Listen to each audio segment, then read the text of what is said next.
We are at Atlantis, Cape Town. It's about 40 minutes outside of Cape Town. It's a big sand dune.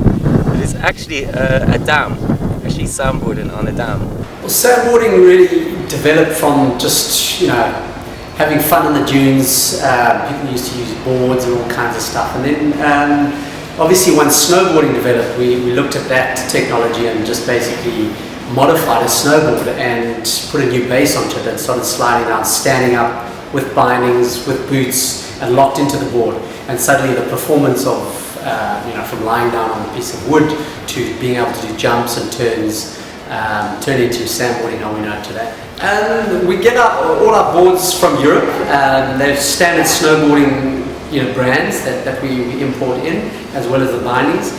And then all we do is we put another base, our super slick trademarked base onto it, laminate that, wax it up with cobra polish, and we're going to sandboard. Now I wax my board every time or every second run. What you gotta do is get rid of the friction. If you don't wax your board, you'll actually stick to the sand. Very simple, quick wax, alright?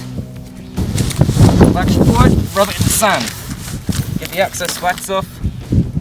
Take a handful of sand. Wipe so. Board. Ready to go. Okay? The difference between sandboarding and snowboarding is obviously sandboarding is done in the sun and in shorts and t-shirts. Snowboarding you need warm gear, jackets, hoodies. Obviously also snowboarding you do in mountains either in Europe or in the States, whereas sandboarding you don't have to take a plane. You come out to Cape Town, head out the west coast, and you're sandboarding.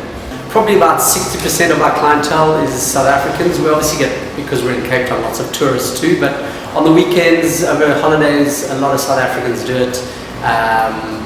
Obviously people who are planning to go overseas to go snowboarding, it's probably the best way to do that. Sandboarding is easier than snowboarding in that obviously the mountains or the hills aren't as big, so if you can't turn, you can just go straight and you'll eventually start going up another hill, which means you'll stop. Well, why is sandboarding in South Africa better than anywhere else? Well, first of all, we invented it. I invented it 16 years ago. Our sand is the finest sand you get around. I've been to Namibia, I've been to many other areas that's much rougher. In fact, where I won the Sandboarding World Championships in Germany, they were using a kaolin mine dump, which effectively is small rocks. So where our bases here last us 6 months, probably the best part is it's the most spectacular location up the west coast.